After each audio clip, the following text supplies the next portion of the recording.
नमस्कार, अभिवादन। मैं दुर्गेंद्र चौहान। जाति न पूछो साधो की। कहा जाता है कि साधु की जात नहीं पूछनी चाहिए, लेकिन राजनीति और ख़ास तौर पर 2014 के इलेक्शन में जिस तरीके से जातियों का उभार देखने को मिला और जो विपक्षी गठबंधन है इंडिया, उसको जो लाभ हुआ, उसके बाद अब संसद से लेकर सड़क तक जो ये मानसून सत्र चल रहा है, इसमें जातियों पर खूब चर्चा हो रही है, जातीय उभार खूब हो रहा है। और नेता प्रतिपक्ष राहुल गांधी ने तो यहाँ तक कह दिया कि इसी संसद में वो जातीय जनगणना का कानून पास करा कर रहेंगे, एमएसपी का कानून पास करा कर रहेंगे। राहुल गांधी के दावे के बाद से संसद का माहौल और गर्म है और राहुल गांधी की इस बात पे जो नेता हैं भारतीय जनता पार्टी के अनुराग ठाकुर, उन्होंने ये टिप्पणी कर दी बिना राहुल का नाम लिए कि जिसकी जात का खुद पता नहीं वो जनगणना की बात करते हैं। इसके बाद हल्ला और बवाल मच गया। भारतीय जनता पार्टी के लोगों ने जवाब में ये कहा कि अखिलेश यादव और राहुल गांधी भी पत्रकारों की जाति पूछते हैं, हलवा किन लोगों ने बांटा बजट वाला उसकी जाति पूछते हैं। लेकिन ये जाति पूछना और जिस तरीके से अनुराग ठाकुर ने टिप्पणी की, दोनों में अंतर है। अनुराग ठाकुर ने कहा कि जिसकी जात का पता नहीं, जो लोग गांव गली से में रहते हैं वो जानते हैं कि ये कितनी गंभीर टिप्पणी है। कहते हैं तुम्हारी जात का भी नहीं पता। जात से सिर्फ जात का मतलब नहीं है, आप इसमें सवाल उठता है, उसकी वल्दियत पर भी सवाल उठता है, उसकी वजूद पर भी सवाल उठता है, बहुत सारे सवाल उठते। जब ये कहा जाता है ये टिप्पणी है, ये एक तरीके से प्रतिकूल टिप्पणी है कि आपके तुम्हारी जात का नहीं पता। जात और जात, जात एक वो होती है जो जिस कुल में आप जन्म लेते हैं, और जात वो होती है जो आपका कैरेक्टर बताती है। एक दूसरे सेंस में इसे भी लिया था कि तुम्हारी जात का नहीं पता, इसका मतलब तुम्हारा कैरेक्टर भी ठीक नहीं है।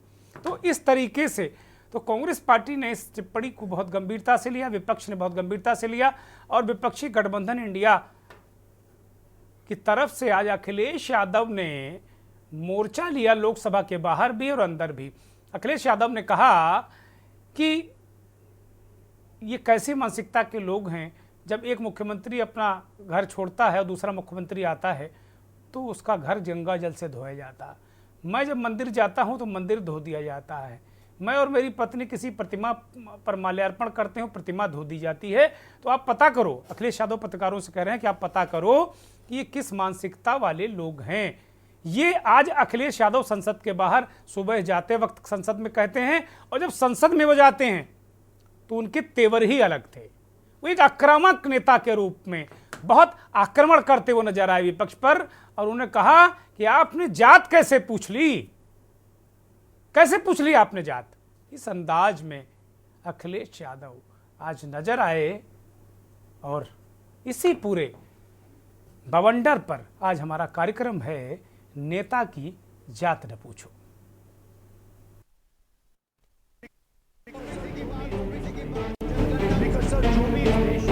जाति कैसे पूछ ली, ये बताइए बस।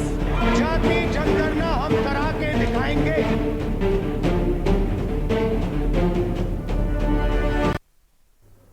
विपक्ष अड़ा हुआ इस बात पर कि जाति जनगणना हम कराकर मानेंगे। खबर यह भी है कि अंदर अंदर एक तैयारी चल रही है विपक्ष में कि वो प्राइवेट बिल भी ला सकते हैं जाति जनगणना पर। और फिर देखते हैं, देखना बड़ा दिलचस्प होगा कि संसद में इस बिल के खिलाफ कौन कौन दल, कौन कौन से नेता जाते हैं। बहुत मुश्किल होगा इस बिल का विरोध करना। राहुल गांधी और अखिलेश यादव इसी तरीके की कुछ योजना बना रहे हैं एमएसपी और इसको लेकर कि अगर सरकार कोई बिल नहीं लाती है तो वो प्राइवेट मेंबर बिल लेकर आ सकते हैं और इस पर वोटिंग की भी नौबत आ सकती है। तो बहुत मुश्किल में आ सकती है सरकार, या जो दल हैं जो सहज भाव से, भारतीय जनता पार्टी या एनडीए भी इस बात को मानने को तैयार नहीं कि जातीय जनगणना होगी या होनी चाहिए। लेकिन वास्तव में इसको लेकर राजनीति खूब हो रही है। लेकिन राहुल गांधी और अखिलेश यादव कहते हैं कि वो मन से चाहते हैं कि जाति जनगणना होनी चाहिए। कांग्रेस के स्टैंड को बार बार भारतीय जनता पार्टी के लोग याद दिलाते हैं कि कांग्रेस ने जाति जनगणना का विरोध किया, लेकिन कांग्रेस पार्टी और राहुल गांधी कह चुके हैं कि हम माफ़ी मांग चुके हैं 10 बार, 11वीं बार मांग लेते हैं, लेकिन जाति जनगणना होनी चाहिए। वो कांग्रेस की बूथ थी, अब ये कांग्रेस का वर्तमान है, विपक्ष का वर्तमान है। इस तरह की बातें हो रही हैं। लेकिन अनुराग ठाकुर का वो वीडियो प्रधानमंत्री ने भी जब उसको एक्स और तमाम सोशल मीडिया हैंडल पर पोस्ट कर दिया, जिसमें वो पूछ रहे हैं, जिसमें वो कह रहे हैं कि जिसकी जात का पता नहीं वो जाति जनगणना की बात करता है। इसके बाद ये मामला और बढ़ गया और कांग्रेस पार्टी इस पूरे मसले को विशेषाधिकार हनन के मामले तक ले जा रही है। वो कह रहे हैं कि इंडिया अलायंस गंदी राजनीति कर रहा है, प्रधानमंत्री कर रहे हैं। ये कह रहे हैं कि यह भाषण मेरे युवा और ऊर्जावान साथी अनुराग ठाकुर का है, जिसे अवश्य सुनना चाहिए, ये प्रधानमंत्री कह रहे हैं।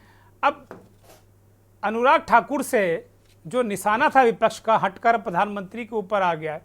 वो कह रहे हैं कि भाई अब तो ये सीधे विशेषाधिकार हनन का मामला है। प्रधानमंत्री भी इस नस्ली और जाति टिप्पणी का समर्थन कर रहे हैं कि जिनकी जात का पता नहीं। तो ये मामला थोड़ा बहुत उलझता नजर आ रहा है। एक रिपोर्ट इस पूरी जातीय दंगल पर हमने तैयार की है, उसे देखिए। संसद में जाति आधारित जनगणना को लेकर नेता विपक्ष राहुल गांधी और भाजपा के सांसद पूर्व केंद्रीय मंत्री अनुराग ठाकुर में तल्खी के दरमियान राहुल गांधी की जाति पूछे जाने पर कांग्रेस और इंडिया गठबंधन आक्रामक हो गया। राहुल गांधी और अनुराग ठाकुर की नोकझोंक देखने को मिली। आज संसद के अंदर बाहर इसकी कमान अखिलेश यादव ने अपने हाथों में ली। सुबह संसद में जाने से पहले अखिलेश ने पत्रकारों से कहा कि मैं कभी भी ये भूल नहीं सकता कि जब मैंने मुख्यमंत्री आवास छोड़ा था तो उसे किन लोगों ने गंगा जल से धोया था। सर, जो भी इस देश में दलितों की, आदिवासियों की, पिछड़ों की बात उठाता है, जो भी उनके लिए लड़ता है, उसको गाली खाना ही पड़ता है। और मैं ये सब गालियां खुशी से खाऊंगा, क्योंकि महाभारत की बात हुई तो महाभारत में अर्जुन को सिर्फ मच्छी की आंख दिख रही थी, उसी प्रकार मुझे सिर्फ मच्छी की आंख दिख रही है। जाति जनगणना हम करा के दिखाएंगे। खत्म। आपको जितनी गाली देनी है आप दीजिए, हम खुशी से लेंगे। धन्यवाद। ओबीसी की बात, जनगणना की बात बहुत की जाती है। माननीय सभापति जी, जिसकी जात का पता नहीं वो गणना की बात करता है।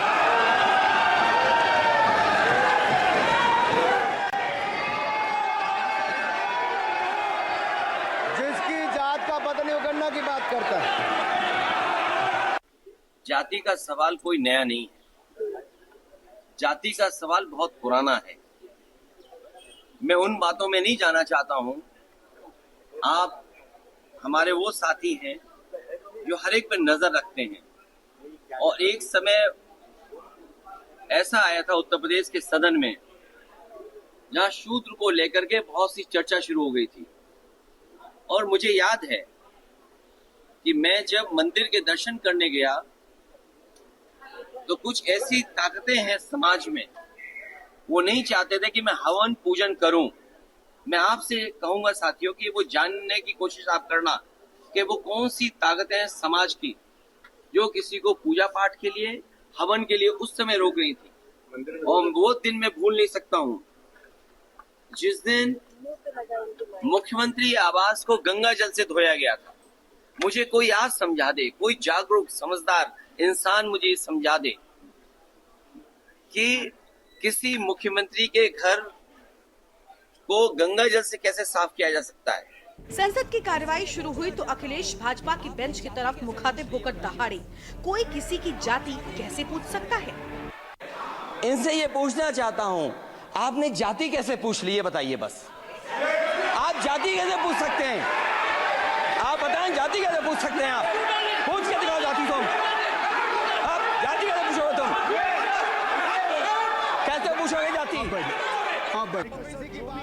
प्रतीकों, प्रतिमाओं और दृष्टांत के जरिए विपक्ष ने सरकार को घेरने में कोई कसर नहीं छोड़ी। 22 जुलाई से संसद का मानसून सत्र चल रहा है। 9 दिन हो चुके हैं। एक भी दिन ऐसा नहीं गया जब सरकार के खिलाफ विपक्ष ने मजबूत मुद्दों से उसकी घेराबंदी न की हो।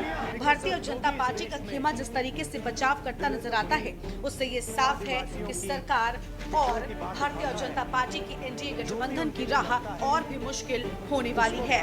हालांकि अनुराग ठाकुर के राहुल गांधी पर लोकसभा में दिए गए बयान पर प्रधानमंत्री नरेंद्र मोदी शाबाशी की मुद्रा में नजर आए। मोदी ने अपने सोशल मीडिया हैंडल्स पर अनुराग ठाकुर का बयान पोस्ट करके ये जता दिया कि भाजपा भी आक्रामक राजनीति ही करेगी। अखिलेश पर अनुराग ठाकुर ने ताजा प्रहार किया है। ठाकुर ने अखिलेश का एक पुराना बयान एक्स पर पोस्ट किया, जिसमें पूर्व मुख्यमंत्री एक पत्रकार की जाति पूछते नजर आ रहे हैं। छोड़ो अपना कैमरा कहीं और ले जाओ, चलो। आप लॉ एंड ऑर्डर की बात कर रहे हैं, लेकिन तुम पिछड़े हो कि क्या? नाम क्या तुम्हारा? नहीं, नाम बताओ इनका क्या है, नाम बताओ। हाँ, मिश्रा जी। अरे मिश्रा जी, कुछ तो शर्म करो। अरे कुछ शर्म करो यार। अब संसद के भीतर और बाहर जाति एक बड़ा मुद्दा बन गया है। नेता विपक्ष राहुल गांधी ने जिस तरीके से थम ठोक कर कहा कि इसी सदन में जाति जनगणना का बिल और किसानों को एमएसपी की कानूनी गारंटी का बिल हम पास करा कर देंगे, ये अति विश्वास भविष्य की राजनीति का संकेत दे रहा है। सवाल ये है कि क्या जाति जनगणना केवल भारत की राजनीति में कोई राजनीतिक दल विरोध कर सकता है, या किसानों को एमएसपी की गारंटी का बिल अगर सदन में आया तो उसका कौन कौन विरोध करेगा, ये देखने वाली बात होगी। स्पेशल डेस्क के न्यूज इंडिया।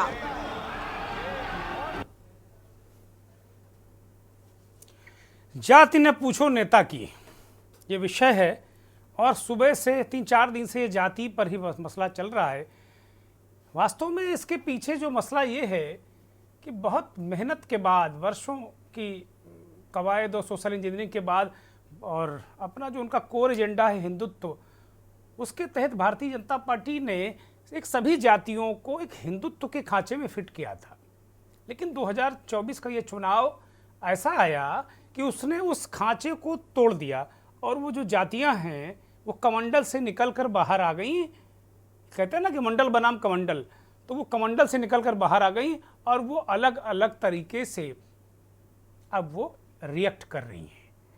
और जो विपक्ष है, विपक्ष को चुनाव में जातियों का प्रोटीन भरपूर मिल गया है, इसलिए अब विपक्ष इसी मुद्दे पर रहना चाहता है और बीजेपी इससे पीछा छुड़ाना चाहती है, जो मैं अभी तक समझ पा रहा हूँ। चर्चा इसी पर, जाति न पूछो नेता की। जब नेता किसी की जात पूछ सकता है, जाति जनगणना की बात कर सकता है, तो उसकी जाति क्यों नहीं पूछनी जानी चाहिए, ये भी सवाल उठता है। डॉक्टर प्रोफेसर हिलाल नकवी साहब कांग्रेस के प्रवक्ता हमारे साथ जुड़े हुए हैं। हरिकेश बहादुर हमारे साथ राजनीतिक विश्लेषक के तौर पर जुड़े हैं। बहुत धन्यवाद, आभार हरिकेश जी। हरिकेश जी 2 बार मेंबर ऑफ पार्लियामेंट भी रह चुके हैं और अब राजनीतिक तौर पर सक्रिय नहीं है, राजनीतिक विश्लेषक के रूप में बैठते हैं। यस भारती हमारे साथ जुड़े हुए हैं, समाजवादी पार्टी के नेता। बहुत स्वागत है सभी मेहमानों का, बहुत धन्यवाद। हिलाल नकवी साहब के पास मैं जाऊं, इससे पहले मैं एक बार जरा हरिकेश बहादुर सिंह की तरफ जाना चाहता हूं। हरिकेश जी, ये जो जाति का मसला चल रहा है, पूर्व मंत्री अनुराग ठाकुर ने ये पूछ लिया कि भाई जाति बताओ। वो कह रहे हैं कि जिसकी जात का खुद नहीं पता वो जाति जनगणना करा रहा है। इसे आप किस तरह की टिप्पणी मानते हैं? ये सीधी सीधी बात है, जैसा कि भारतीय जनता पार्टी के लोग कह रहे हैं कि भाई आप जाति जनगणना की बात करते हो, जाति बताना नहीं चाहते, या ये एक नस्लीय टिप्पणी है या एक आपत्तिजनक टिप्पणी है ये? हरिकेश जी।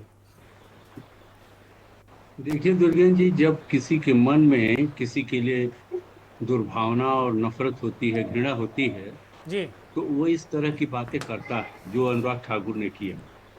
अनुराग ठाकुर, जहाँ तक मैं उनको समझ पाया हूँ, यहाँ द्वारिका में एक मीटिंग में वो गोली मारो का नारा लगा रहे थे जी, और लगातार वो इस तरह की बहुत सारी बातें करते रहते हैं। ये मामला कोर्ट में भी गया था। हाई कोर्ट ने ये कह करके कि जब कोई बात हंस के कही जाए तो उसको सीरियसली नहीं लेना चाहिए, ऐसा करके इस मामले को खारिज कर दिया था।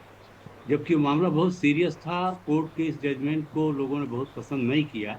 एक तरह से अनुराग ठाकुर को जिसमें सजा होनी चाहिए थी उसमें उनको छोड़ दिया गया। ये दुर्भाग्य की बात है, बहुत बड़ी। और अनुराग ठाकुर का मन इस तरह से बढ़ा हुआ है, मैं तो ये मानता हूँ कि एक तरह से वो उद्दंडता के प्रतीक है। उद्दंडता, ढिठाई और इस प्रकार के दुर्व्यवहार के लिए वो माने जाने जाते हैं। बीजेपी के बहुत सारे नेता इस तरह की भाषा का प्रयोग अपोजिशन के प्रति करते हैं, क्योंकि अपोजिशन के प्रति इन लोगों की धारणा, लोकतंत्र में जो एक व्यवस्था होती है कि सत्ताधारी दल और विपक्षी दल दोनों मिल करके व्यवस्था को चलाते हैं, तो दोनों एक दूसरे के प्रति सम्मान का भाव रखते हैं। ये धारणा भाजपा के नेताओं की नहीं। प्रायः देखा गया है कि विपक्ष के नेताओं को ये लोग अपने शत्रु के रूप में ट्रीट करते हैं और उनके साथ वैसा ही व्यवहार करते हैं। जितने लोगों की गिरफ्तारियां वगैरह हुई हैं, सब उदाहरण देने की जरूरत नहीं है क्योंकि आपके पास समय नहीं होगा, लेकिन आप सब जानते ही हैं कि किस तरह से लोगों को जेलों में रखा जा रहा है और लगातार एजेंसी का इस्तेमाल करके उनको प्रताड़ित करने की पूरी कोशिश हो रही है। सारी चीजें हो रही हैं, सब लोग देख रहे हैं। इससे साफ पता चलता है कि इन लोगों के मन में बेहद घृणा और दुर्भावना पोजीशन के लिए है। ये होता है हमेशा फैसिज्म का, जहाँ पर विचारधारा डोमिनेट करती है वहां पर ये होता है। वहां पर हमेशा विरोधी को अपना शत्रु समझा जाता है, उसके प्रति पूरी असहिष्णुता रखी जाती है और उसका किस प्रकार दमन कर दिया जाए, उसको कुचल दिया जाए, उसको समाप्त कर दिया जाए, इस प्रकार की अवधारणा। भारतीय जनता पार्टी के नेता आमतौर से यही काम करते हैं। देखिए, अनुराग ठाकुर का मामला इसलिए असाधारण हो जाता है, देश के प्रधानमंत्री ने उनकी इस बात को अपने एक्स पोस्ट में पर कहा कि ये बहुत ही शानदार काम, मतलब उन्होंने ऐसा कुछ कहा कि वो बहुत शानदार काम किया है, इसको तो लोगों को देखना चाहिए और उसको सुनना चाहिए। वो हमारे बहुत ही उत्साही और युवा ऊर्जावान युवा नेता हैं। हाँ, और वो कह रहे हैं कि इंडिया गठबंधन की गंदी राजनीति का पर्दाफाश उन्होंने किस तरीके से किया है, इसको प्रधानमंत्री जी मतलब प्रोत्साहित कर रहे हैं, दे रहे हैं। आपको पता होगा, मैं आपको एक श्लोक आपको कहना चाहता हूँ। ये लोग सनातन धर्म की बात करते हैं, केवल धर्म की बात करते हैं। ये इनसे धर्म से इनका कोई लेना देना नहीं है, क्योंकि धर्म जिसमें होगा उसके आचरण पवित्र होंगे।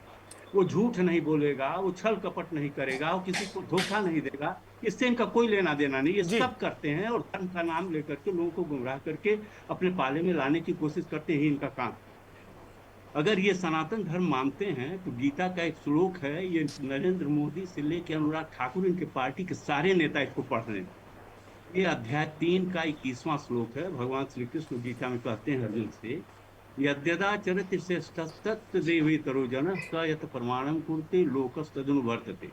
समाज में श्रेष्ठ लोग जैसा आचरण करते हैं, दूसरे लोग भी ऐसा ही आचरण करते हैं। जो प्रमाण कर देते हैं, सारा मनुष्य समुदाय वैसे ही करने लग जाता है जी। अगर देश के प्रधानमंत्री जो एक सर्वोच्च पद पर, तो देश के अध्यक्ष हैं वो, अगर वो इस तरह की बातों को इनकरेज करते हैं, उसको बढ़ावा देते हैं, इससे बड़ा घृणित कर्म और कुछ हो ही नहीं सकता मेरी निगाह में। ठीक है। और ये इसका वर्णन मैंने केवल गीता का आपको उदाहरण दिया।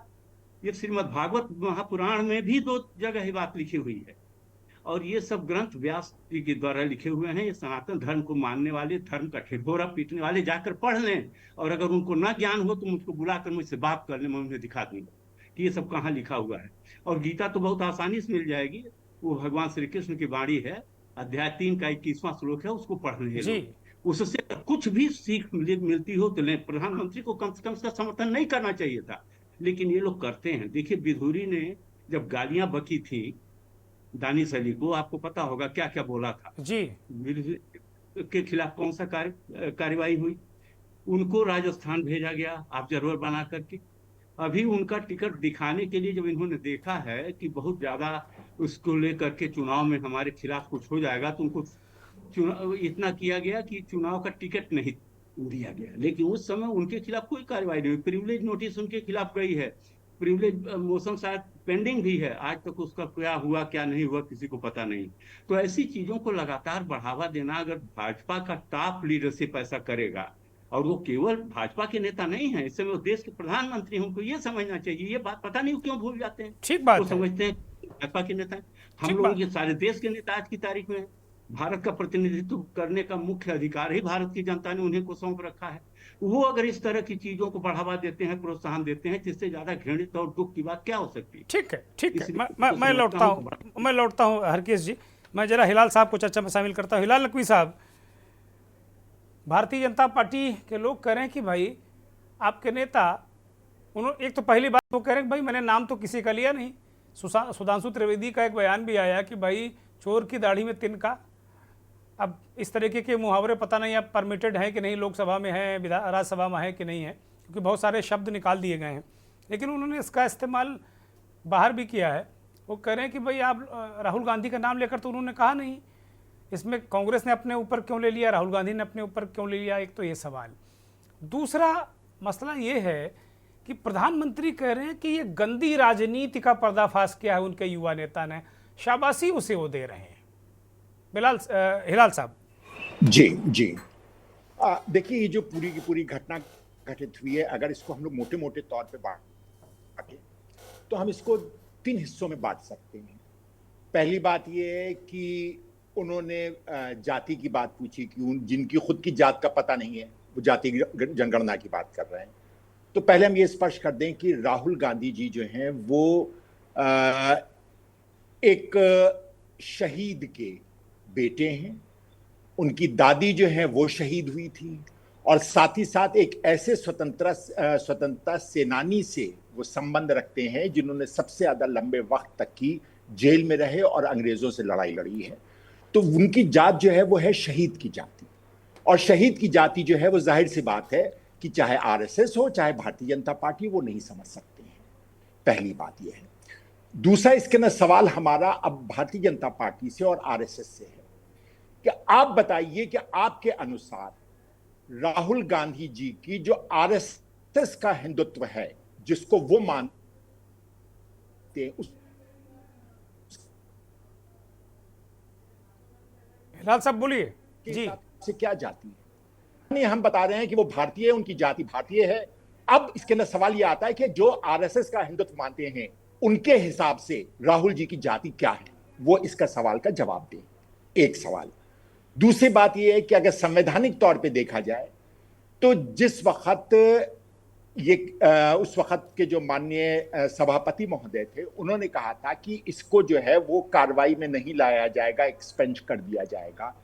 उसके अनुसार उसके जो है ऊपर किसी प्रकार की कोई भी टीका टिप्पणी या कोई भी ट्वीट नहीं किया जा सकता है।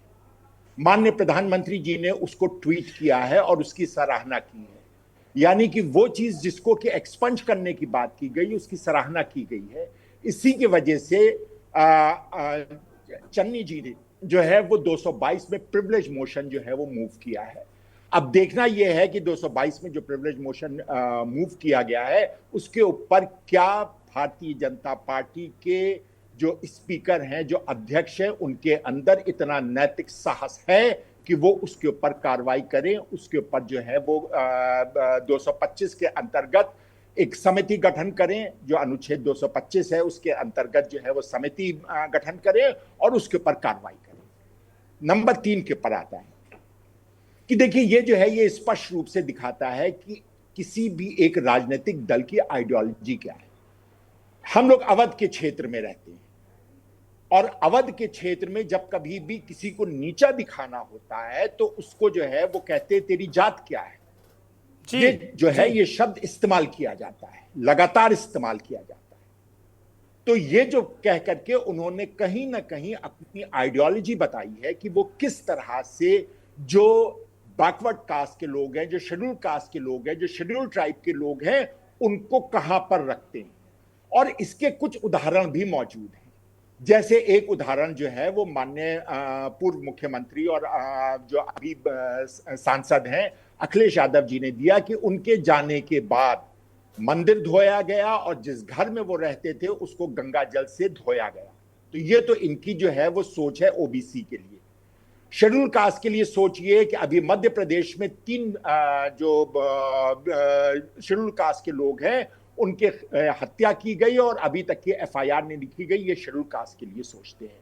और शेड्यूल ट्राइब के ऊपर उसी मध्य प्रदेश में यही भारतीय जनता पार्टी के एमएलए ने एक शेड्यूल ट्राइब के ऊपर खड़े होकर के मूत्र विसर्जन कर दिया था। हम सब लोगों ने उसको देखा था। तो ये जो है ये एक पॉलिटिकल आइडियोलॉजी है।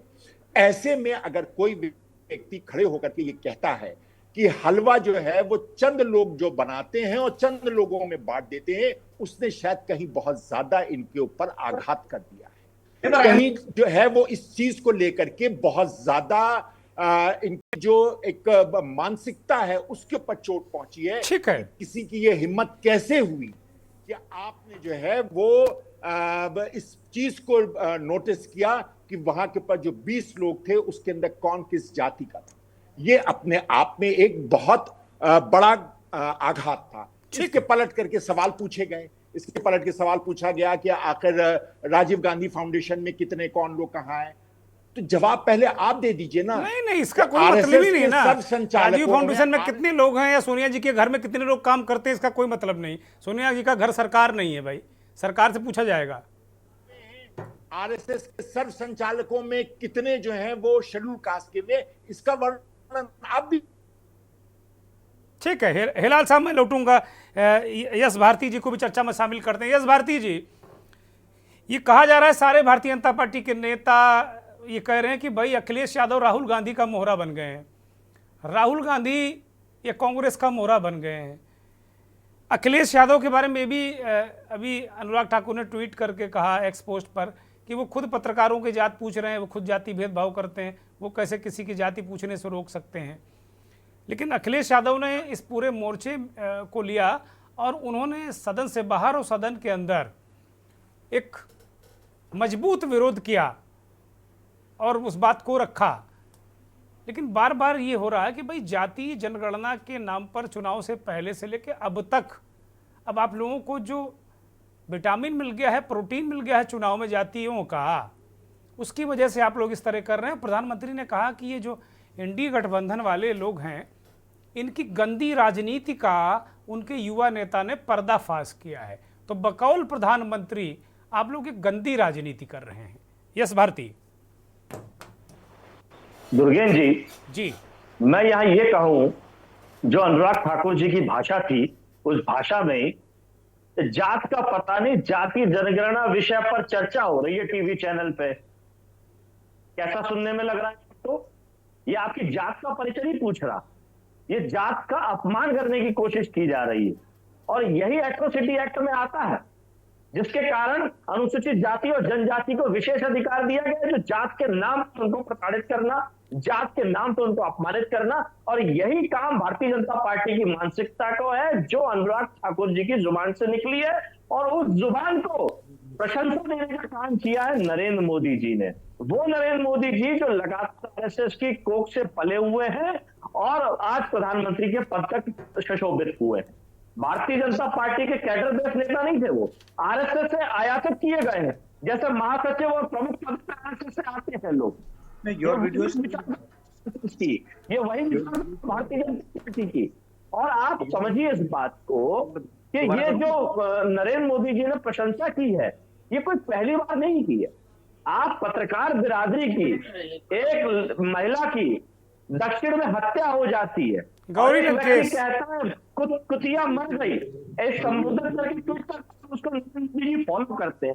तो जिसके फॉलोअर्स और फैंस इस कैटेगरी के होंगे, उसकी मानसिकता बताने की मुझे कोई जरूरत नहीं है कि नरेंद्र मोदी जी की मानसिकता किस तरीके की है, उनकी सोच किस तरीके की है, किन लोगों को पोषित करते हैं, किन लोगों को पालते हैं, ये दिखता है। अब अनुराग ठाकुर जी ने सेना को लेकर के भी एक बयान दिया कि मैं सेना में हूं। भाई 44 साल की उम्र में सेना में भर्ती होती है, और यह अग्निवीर योजना में कौन सी उम्र में सेना में भर्ती हो रही है? थोड़ा ये भी अनुराग ठाकुर जी ने पूछ लीजिए कि 44 साल की उम्र तक सेना में कार्य करने की होती है। तो टेरिटोरियल सैनिक बन के आप वीर सैनिकों की शहादत को और उनके शौर्य को अपमानित करने का काम कर ले रहा हूं उनसे कि मैं सैनिक हूं। कुछ तो मानसिक संतुलन होना चाहिए। वो भी उस व्यक्ति का जो सदन में बैठ रहा हो, पूर्व केंद्रीय मंत्री रहा हो, और अब केवल हताशा है कैसे भी अपने केंद्रीय नेतृत्व को खुश करना है, और वो खुश करने में कामयाब है, क्योंकि मानसिकता का जो लेवल है, जो मानसिकता का एक विचार है, वो बराबर में बैठता है, प्रधान सांसद से लेकर के अनुराग ठाकुर जैसे सांसद तक का। तो यही घृणा का पात्र है। दूसरी बात, प्रभु श्री राम का आंदोलन चलाया भारतीय जनता पार्टी ने, आंदोलन के नाम पे, उनके नाम पे राजनीति की, उनके नाम पे राजनीतिक नोटियां फेंकी, लेकिन फैसला किसने दिया? सुप्रीम कोर्ट ने दिया। और सुप्रीम कोर्ट ने जब निर्णय दिया तो सुप्रीम कोर्ट ने यह भी कहा कि मंदिर निर्माण की एक समिति बनाई जाए, ट्रस्ट बनाया जाए, और उसमें 9 सदस्य स्थायी होंगे। और 9 सदस्य स्थायी में आप देखिए, भारतीय जनता पार्टी के वरिष्ठ नेता पूर्व मुख्यमंत्री कल्याण सिंह जी कहते हैं कि ओबीसी का एक भी व्यक्ति नहीं है। पूर्व मुख्यमंत्री उमा भारती जी कहती है ओबीसी का एक भी व्यक्ति नहीं है। तो इनके पार्टी के लोग अपने हक अधिकार, अपने वर्ग के लोगों के लिए अगर आवाज उठाते हैं तो कोई सुनवाई नहीं है। उन 9 लोगों में है कौन दुर्गेंद्र जी? 9 में से एक आदिवासी, एक दलित वर्ग से है, ना कोई आदिवासी, ना कोई ओबीसी, ना कोई और वर्ग से, केवल एक जाति 8 से ब्राह्मण है। तो ये जो असमानता है कि देश में 15% आबादी सामान्य वर्ग से जीवन जी रही है, यानी सामान्य होने का दावा होता है जिनके लिए, 85% असामान्य है। तो इतनी बड़ी असमानता कि 85% जनसंख्या असामान्य जीवन जी रही है, उसको मुख्य धारा में लाने के लिए जाति जनगणना आवश्यक है। जाति जनगणना से केवल जाति विषय नहीं कि जाति पूछी जाएगी, जाति के आधार पर उनका सामाजिक स्तर क्या है, जाति के आधार पर उनका आर्थिक स्तर क्या है, जाति के आधार पर उनके कितना शोषण हो रहा है, कितना मूल अधिकारों से उनको वंचित रखा जा रहा है, क्या उनका प्रतिनिधित्व है, ये सब चीजें निकल के आएंगी। उसी के बाद उनके लिए बेहतर योजनाएं बनेंगी, बेहतर कार्य होगा। 85% आबादी को 100% आबादी से आप वंचित रखोगे, असामान्य रखोगे और सोचोगे कि देश तरक्की कर लेगा। ठीक है, आप हिंदू राष्ट्र की बातें करोगे, ठीक है यश भाई, चिड़िया बनाने की बातें। ठीक है यश भारती, मुझे एक ब्रेक पर जाना है, एक छोटा सा ब्रेक ले रहे हैं, बहुत जल्द लौटते हैं। आप देख रहे हैं के न्यूज, खबरों का सारथी। जाति कैसे पूछ ली ये बताइए बस। जाति जनगणना हम करा के दिखाएंगे।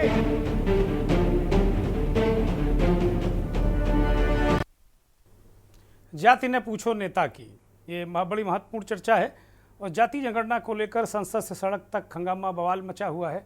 अनुराग ठाकुर पूर्व केंद्रीय मंत्री ने कहा कि जिसकी जात का पता नहीं वो जाति जनगणना की बात कर रहा है। इस बात को लेकर जब प्रधानमंत्री ने एक्स पोस्ट कर दिया तो ये मामला विशेषाधिकार हनन तक का पहुंच गया।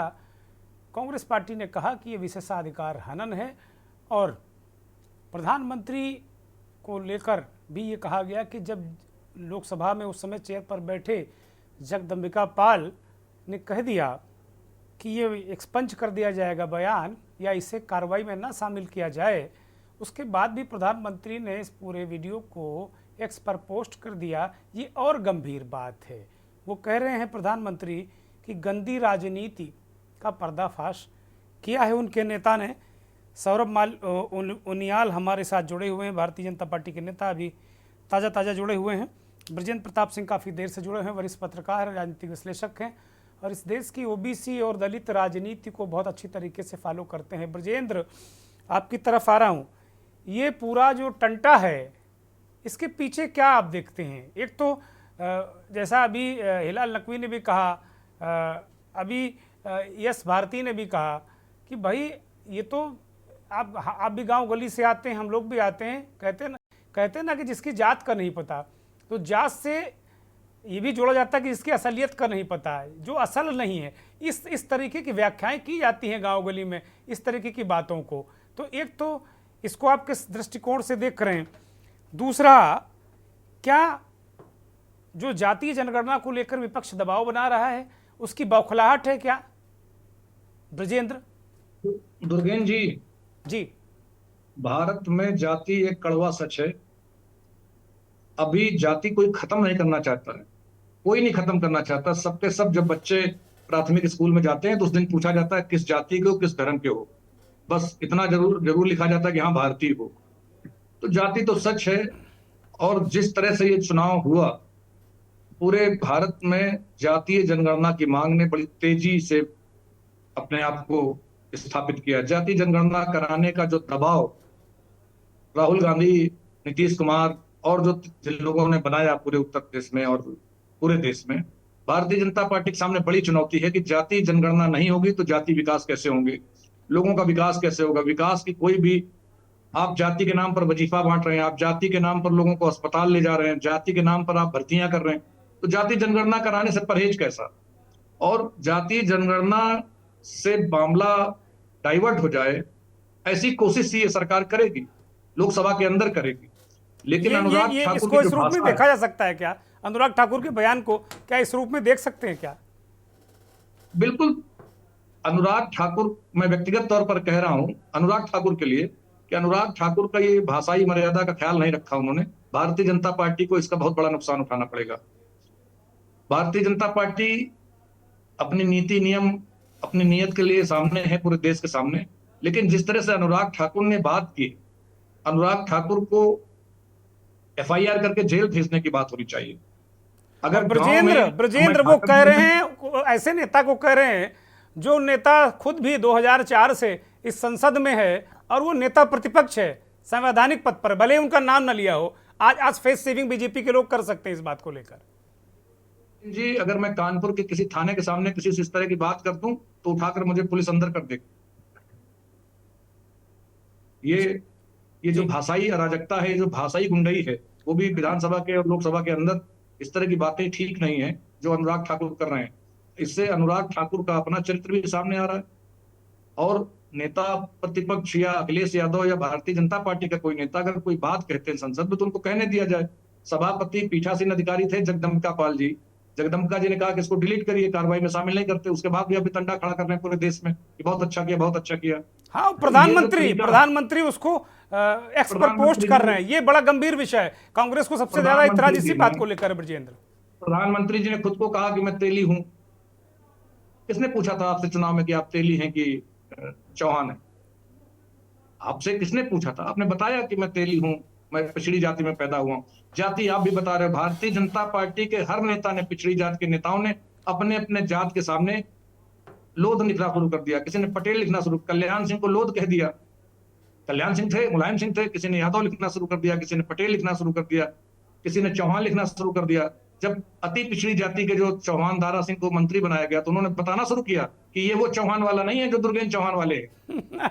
उन्होंने चौहानों को बताना शुरू किया। तो आप जाति का रोज खेल शुरू करते हो। जाति के इस खेल में आप पूरे देश को डाले हुए हो। ये कांग्रेस भी यही करती थी, भारतीय जनता पार्टी भी यही कर रही, कोई अलग नहीं है। लेकिन जो भाषाई मर्यादा है उसका ख्याल रखना चाहिए। मैं भारतीय जनता पार्टी के मित्रों को सलाह देता हूं कि ये जो इस तरह के अनुराग ठाकुर जैसे जो उच्छृंखल नेता हैं, स्मृति ईरानी जैसी जो महिलाएं हैं जो इस तरह की बातें कह देती हैं, नेता है ना आपकी, मैं जेंडर बाइसिंग की तरफ नहीं जा रहा, लेकिन इस तरह की अराजकता वाली भाषा विपक्ष के लिए या किसी भी व्यक्ति के लिए शोभा नहीं देता है। उमा भारती जी की बात आप क्यों नहीं सुनते? विनय कटियार साहब की बात आप क्यों नहीं सुनते? आप नहीं सुनते। आपने, जैसा एक साथी कह रहे थे, आपने जब राम मंदिर का ट्रस्ट बनाया तो राम मंदिर के ट्रस्ट में आपने किसी पावरफुल, किसी वोकल बैकवर्ड लीडर को नहीं रखा।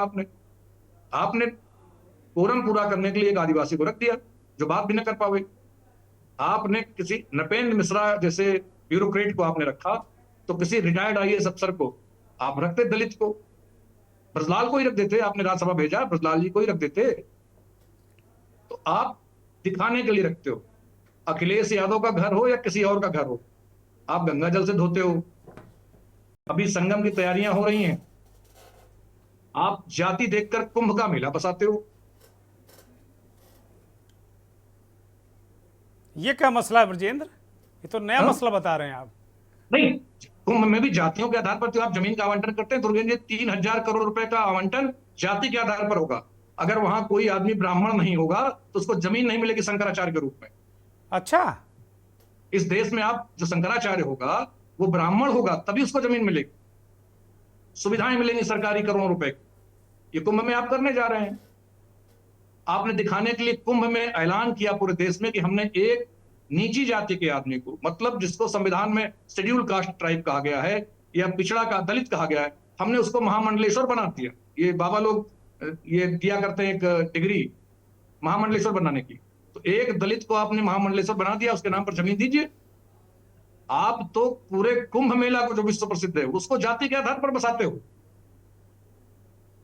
फिर अगर राहुल गांधी, अखिलेश यादव, नीतीश कुमार या कोई आदमी लोकसभा के अंदर जाति जनगणना की मांग करता है तो दिक्कत क्या? भारतीय जनता पार्टी के सामने दिक्कत कहां है? भारतीय जनता पार्टी खुद जाति के आधार पर जब ये काम करती है तो उसको तो और उदारता के साथ जाति गणना करवा लेनी चाहिए। ठीक है, खत्म हो जाएगा। ठीक है। मैं सौरभ मालवी से, सौरभ उनियाल से, मैं पता नहीं मुझे बार बार सौरभ मालवी का क्यों नाम याद आ रहा है, और सौरभ उनियाल काफ़ी प्रसन्न हो रहे हैं क्योंकि सौरभ मालवी मुझे लगता है इस देश के बहुत प्रसिद्ध भाजपा के नेता हैं और अक्सर चर्चा में रहते हैं, मुझे ऐसा लगता है। सौरभ उनियाल, ये बहुत सारे बड़े मूल प्रश्न ब्रजेंद्र प्रताप सिंह ने उठाए हैं। ये कोई राजनीतिक दल के व्यक्ति नहीं है, ये एक पत्रकार हैं और बहुत तपे तपाए पत्रकार हैं, 25, 26, 27 साल पुराने पत्रकार हैं ये। और इन्होंने घाट घाट का पानी पिया है। हमारे उत्तर प्रदेश में कहा जाता है घाट घाट का पानी पीना। आप भी उत्तराखंड से आते हैं, उत्तराखंड भी उत्तर प्रदेश का ही हिस्सा है, हम उसको मानते हैं। तो ये घाट घाट का पानी पिए हुए पत्रकार हैं। इन्होंने तो हमारी आंखें खोल दी कि भैया शंकराचार्य महामंडलेश्वर अब कुंभ में जमीन का आवंटन भी जाति के आधार पर करोगे और अगड़ों को दोगे और फिर कहोगे कि राहुल गांधी की जात पूछ लोगे। और तरीका होता है भाई, ये कहना चाहिए कि राहुल गांधी जी अपनी जात बताएं। ये क्या कहने की जरूरत है कि जिसकी जात का पता नहीं? इसका मतलब मुझे लगता है कि अनुराग ठाकुर जी जानते नहीं जिसकी जात का पता का मतलब जिसकी वल्दियत का पता नहीं, जिसके वजूद का पता नहीं, जिसके खानदान का पता नहीं, जिसके बाप का पता नहीं, वो इसे कहा जाता है, ऐसे कहा जाता है। उसकी मां को चरित्रहीन साबित करने की बात। हाँ, तो सारा ठेका आप ही लोगों ने ले लिया है क्या इस देश का? सौरभ उनियाल, दुर्गेंद्र जी, मैंने जितने अभी फोरम पे दिखाई दे रहे हैं, मेरे अलावा जो 4 वक्ता बैठे हुए हैं, मैंने सबको बड़ा ध्यानपूर्वक सुना है। तो मैं एक एक करके सबकी बातों का एक एक करके जवाब देता हूँ। कोशिश करूंगा कि सब लोग संतुष्ट भी होंगे, हालांकि संतुष्ट ना होना उनकी प्रवृत्ति में शामिल होगा। अच्छा, पहले से पूर्वाग्रह बना लेते हैं आप, पहले से पूर्वाग्रह बना लेते हैं। पूर्वाग्रही दुराग्रही होकर बात करोगे तो संसद हो, सड़क हो या डिबेट हो, कोई संतुष्ट नहीं होगा और जनता भी संतुष्ट नहीं होगी, मैं कह दे रहा हूं आपसे। बोलिए। सबसे अंत में विजेंद्र जी ने ये कहा कि बहुत सारे शंकराचार्य होते हैं, अलग अलग जातियों के बन जाते हैं, कभी इसका होता है कभी उसका होता है। तो पहली बात तो ये है, मैं मूल धर्म पे आता हूँ, हालांकि ये विषय राजनीतिक नहीं है, ये आध्यात्मिक विषय है। तो 4 ही केवल शंकराचार्य, आदि शंकराचार्य जिन्हें जब वो पीठों की स्थापना की थी, तो केवल 4 ही शंकराचार्य इस धर्म, सनातन धर्म के अंतर्गत हो सकते हैं। तो उसमें कोई 5वां के तो स्थानीय तो बहुत सारे होंगे, तो ऐसा इसका कोई विषय नहीं है। किस जाति के होंगे, किस जाति के नहीं होंगे, ये किसी राजनीतिक दल का, आपका, मेरा या किसी पत्रकार का विषय है ही। ये आध्यात्मिक, तो मेरे सबसे निवेदन ये है कि इसको आध्यात्मिक ही छोड़ देना चाहिए, इस पर नहीं जाना चाहिए। तीसरी बात यह है कि आपने कहा कि कुंभ के मेले में अलॉटमेंट जो है जमीनों का, वो जातियों को देख करके होता है। आपकी जानकारी देता हूँ, वो साधु संतों और अखाड़ों के आधार पर होता है जो उसमें अलॉट करते हैं। हाँ, कुछ संस्थाएं होती हैं वो वहां पर सेवा कार्य करना चाहती हैं, वहां पर वो अलग अलग प्रकार के एग्जीबिशंस लगाती मुझे लगता है वो तीसरा चौथा कुंभ कवर करेंगे बतौर पत्रकार। आप जानकारी सुधार लेना आप सौरभ। ब्रजेंद्र प्रताप, मुझे लगता है चौथा कुंभ होगा उनका कवर करते हुए तीसरा चौथा। आप भारतीय जनता पार्टी जो शंकराचार्य के सामने नतमस्तक होती, सुप्रीम कोर्ट ने कहा है कि वो शंकराचार्य लिख नहीं सकते। बीपी सिंह जी, मुझे अभी बाकियों का भी जवाब देना, कृपया बाकियों का भी सुनते रहिए एक एक करके। जी सर। हाँ, बोलिए बोलिए बोलिए। अब चूंकि बहुत क्रक्स में, तो मेरे सबसे पहले मेरे सवाल का जवाब दे दीजिए कि भाई अनुराग ठाकुर राहुल की जात क्यों बता रहे हैं उनकी, कि भाई तुम जिसकी जात का पता नहीं, इसका मतलब उसके माँ बाप सब पर सवाल उठा रहे हैं, उसकी पैदाइश पर आप सवाल उठा रहे हैं, उसके वजूद पर आप सवाल उठा रहे हैं। ये कौन सी भाषा है भाई? संसद में असंसदीय भाषा नहीं है क्या ये? आ रहा हूँ जी। कांग्रेस है, उन्होंने एक विषय पे ध्यान किया कि हम अवध से आते हैं और अवध में किसी की अगर जात पूछते हैं तो उसको नीचा दिखाना होता है। मैं आपसे प्रश्न पूछता हूं, जातीय गणना, जनगणना पे सबसे पहले तो मैं एक बात बहुत क्लियर कर देता हूं, आपको ध्यान होगा, जब जनता दल यूनाइटेड यानी नीतीश कुमार जी की पार्टी आरजेडी के साथ थी, अभी इस चुनाव से पहले, आपको ध्यान होगा, उस समय पर उन्होंने जातीय जनगणना की बात कही और भारतीय जनता पार्टी क्योंकि उनके विपक्ष में थी, उसके बावजूद भी भारतीय जनता पार्टी ने बिहार के सदन में गलत गलत गलत गलत यस जी, जरा बोलने दीजिए। यस जी, उनको बोलने दीजिए, धैर्य से, उन्होंने सुना है, बोलने दीजिए जी। टोपी पहन करके आप लोग नहीं सकते, ये लाल बत्ती नहीं है, ये लाल फीता शाही मत अरे दिखाइए। भैया ना, इतना इतना क्रोधित क्यों हो रहे हो गलत बोलने के बाद? ये के न्यूज का चैनल है। बोलिए बोलिए सौरभ, बोलिए, कोई नहीं टोकेगा आपको। किसी के वस्त्रों पर, किसी की टोपी पर टिप्पणी ना करो भाई। धैर्यपूर्वक सुना है, धैर्यपूर्वक सुना है आपको, आप सुनिए अब हमारी बात जी। और उसके बावजूद हमने, भारतीय जनता पार्टी ने भारतीय जनगणना का समर्थन किया था।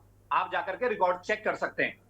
आप, मैं गलत बोल रहा हूं तो आप बैठे बैठे गूगल पर टाइप कर लीजिए। दूसरी बात, अब इन्होंने कहा कि जाति का जब प्रश्न होता है, पूछना जो है अपमानजनक होता है अवध क्षेत्र में। मैं पूरे देश भर के 140-145 करोड़ भारतीयों के बारे में पूछ रहा हूं। जनगणना की बात आप कह रहे हैं, होगी नहीं होगी ये दूसरा प्रश्न है, पर आपने जो बात कहा कि जाति पूछना अपमान होता है, तो आप क्या 140 करोड़ भारतीयों का अपमान करना चाहते हैं? अपमान करने के लिए आप नहीं समझ रहे हो सौरभ। जाति पूछो कि भाई राहुल तुम्हारी जाति क्या है, ये तो नहीं कहा जा सकता कि सौरभ तुम्हारी जात का पता नहीं, दुर्गेंद्र चौहान तुम्हारी जात का पता नहीं और तुम डिबेट करने आए हो। ऐसा कहने से तो लगेगा ना कि आप जाति सूचक शब्द कह रहे हो। हिम्मत है, मैं तुरंत बताऊंगा। मैं अपने पिताजी का नाम भी बता सकता हूं। बिल्कुल नहीं बताओगे, डिबेट में कह रहे हो, बाहर कहेगा तुम्हारी जात का पता नहीं है तो एक तमाचा मारोगे उसको। आप एक तमाचा मारोगे, कहोगे हाँ मैं सौरभ उनियाल हूं, ये कहोगे एक तमाचे के साथ में। ऐसे नहीं कहोगे। फिर अगर कहेगा कि तुम्हारी जात का पता नहीं, अपनी जात बताओ, तो सौरभ उनियाल आप पॉलिटिकल बात नहीं करोगे। पहले ये दाएं हाथ को एक रसीद करोगे कान के नीचे उसको। मैं पक्के यकीन के साथ में कह रहा हूं। नहीं, बिल्कुल नहीं। आपको जब इतना अधिकार है, आपके अंदर इतनी हिम्मत है कि आप बात पूछने के चले हो दूसरे की जात पूछने का, तो आपको अरे गाली दूंगा क्या संसद में भाई? आप पूछोगे भाई राहुल गांधी अपनी जात बताएं, ऐसा कहने में क्या दिक्कत थी? ऐसा कहने में क्या दिक्कत थी? राहुल गांधी अपनी जात बताएं, वो अपनी जात बताएं, किस जात क्यों बता देते? वो नहीं बताते तब आप कहते। जिसकी जात का पता नहीं वो जनगणना की बात कर रही, कौन सी बात है भाई? संसदीय बात है क्या ये? और देश के प्रधानमंत्री उसको प्रमोट कर रहे हैं। बिल्कुल सही कर रहे हैं। देखिए, एक नेता, एक टीम लीडर वो जाना जाता है जो अपनी टीम को बूस्टअप करता है। हाँ, गलत भी बोले, किसी की जाति भी करे, उसको प्रमोट करिए आप। सामने लाने बहुत ज्यादा जरूरी है। बहुत बढ़िया, वाह। अब अभी हरकेश जी ने, अभी हरकेश जी ने बताया गीता का श्लोक कि अगर जो इस देश के श्रेष्ठ जन हैं वो जैसा आचरण करते, पूरा देश वैसा आचरण करने लगता है। अभी हरकेश जी ने बताया गीता का श्लोक। अब मैं आपको भगवत गीता से रिलेटेड एक विषय और बताता हूं। अब इतना लंबा मेरे पास वक्त नहीं, भगवत गीता मैं नहीं पढ़ पाता हूं यार, मुझे पता नहीं मेरे भाई, है ना। मुझे क्षमा करो, मैं बहुत विद्यार्थी भी नहीं हूं, मुझे बिल्कुल कुछ नहीं आता जाता है। भगवत गीता बहुत बड़ा विषय है। मैंने आपसे पहले भी कहा कि भारतीय जनता पार्टी वो पार्टी थी जब ओबीसी आरक्षण लागू हुआ। आपको ध्यान होगा, संसद में चाहे वो केंद्रीय विश्वविद्यालय या केंद्रीय शिक्षण संस्थानों की बात हो, देश भर के सभी शिक्षण संस्थानों की बात हो, या फिर उसके अंदर सरकारी नौकरियों की बात हो, जो बीपी मंडल कमीशन की सिफारिशों को लागू करने की बात हो, आपको ध्यान होगा सदन के पटल पर। आप लोग भागते क्यों हैं? बस एक प्रश्न का जवाब दे दो 5 सेकंड में सौरभ। इस तरह की बातों को डाइवर्ट क्यों करते? किसी की जात पूछ लेते, अरे कह दो ना सदन में कि हम कराएंगे जाति जनगणना, बात खत्म, टंटा खत्म। क्या दिक्कत है उसमें? आप बात नहीं समझ रहे हैं। हाँ, हम बिल्कुल नहीं समझ रहे, तभी तो आपसे समझना चाह रहे हैं। जो व्यक्ति बोल रहा है, पहले उसका तो पता चल जाए वो उस विषय के साथ कितना कमिटमेंट के साथ खड़ा है। सबसे पहले अपने घर से, सर मुझे एक चीज बताइए, अगर कोई सफाई करना चाहता है, वो उसका खुद का घर गंदा है, यानी कि इसको आपको एक हिंदी फिल्म का ऐसा मतलब जो सफाई कर्मी आपके यहाँ झाड़ू लगाने आता तो पहले उसके घर जाओगे आप, पहले उसके घर जाओगे, तुम्हारा घर गंदा है भैया, तब अपना साफ करो, फिर मेरा साफ करना आके। कोई बात नहीं, चलिए हिलाल नकवी साहब, चूंकि मेरे पास ज्यादा वक्त नहीं है, बहुत कुछ ही मिनट है। हिलाल नकवी साहब कुछ रिएक्ट करना चाहते हैं, बोलिए जल्दी से। हिलाल साहब। दुर्गेश जी जवाब देने का जरूर मौका दीजिएगा। हाँ, मैं हिलाल साहब को पहले लूंगा, फिर आपको दूंगा। हिलाल साहब बोलिए। अनम्यूट करिए, हिलाल साहब सुन नहीं पा रहे हैं आपको।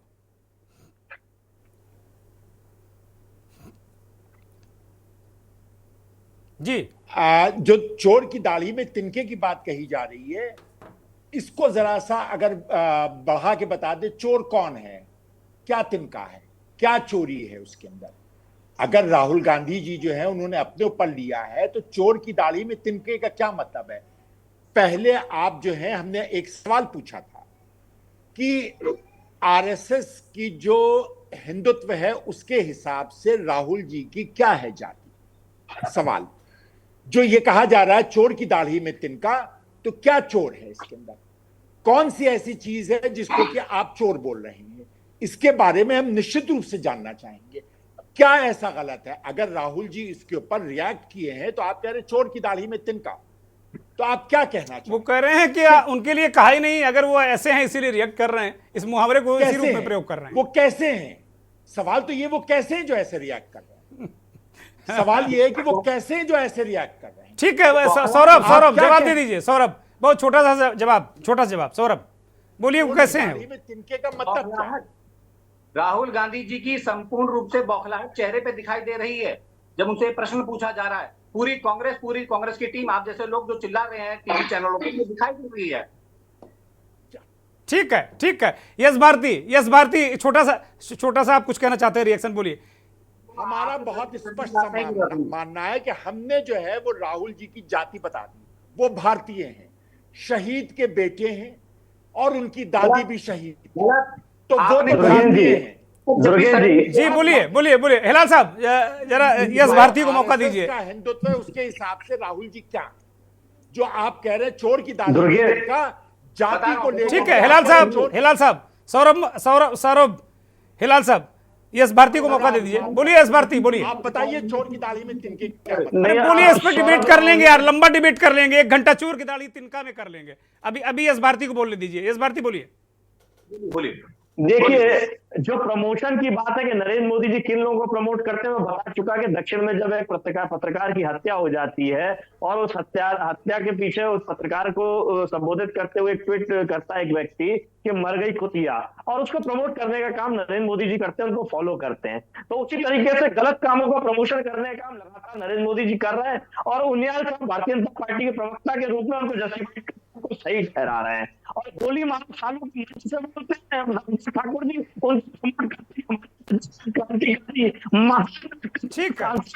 ठीक है यस भारती, एक छोटी सी टिप्पणी ब्रजेंद्र, ये जो जातीय दंगल है ये किस ओर जाते दिख रहे हैं ब्रजेंद्र, जल्दी से। ये देखिए दुर्गेन जी, विषय मूल रूप से जातीय जनगणना का है। राहुल गांधी की जाति भी उनके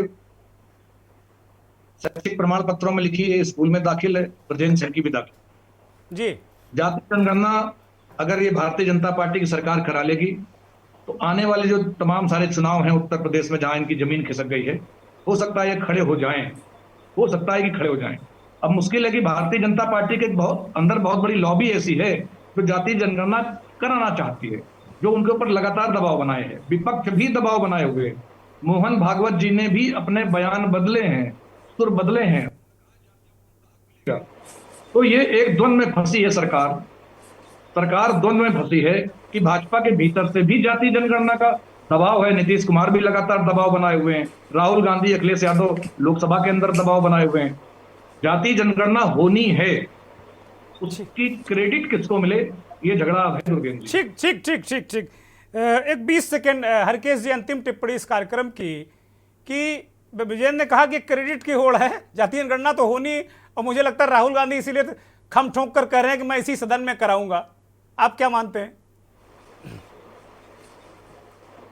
दुर्गेन जी, भारतीय जनता पार्टी के प्रवक्ता तो ये भी झूठ बोल रहे हैं कि बिहार में ये बीजेपी के साथ सब चीजें हो रही हैं। ठीक है हरकेश जी अनम्यूट करिए, सुन नहीं पा रहे। आगे बढ़ी है, हरकेश जी अनम्यूट करिए, सुन नहीं पा रहे। बीजेपी ने समर्थन किया था। सौरभ शांत रहिए भाई, समर्थन किया ही नहीं, समय नहीं है सौरभ, प्लीज समय नहीं है, नहीं है आपको तो हलवा परोसा रहे हो। हरकेश जी चेक कीजिए आप। हरकेश जी अनम्यूट करिए, सुनाई नहीं पड़ रहा।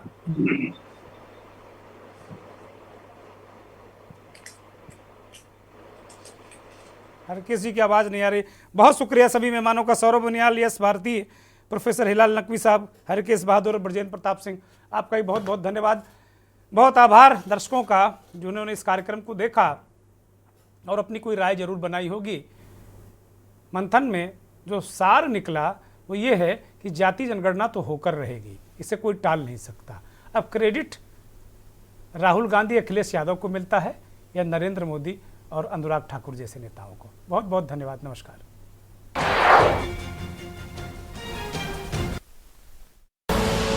आप देख रहे हैं के न्यूज़, खबरों का सार।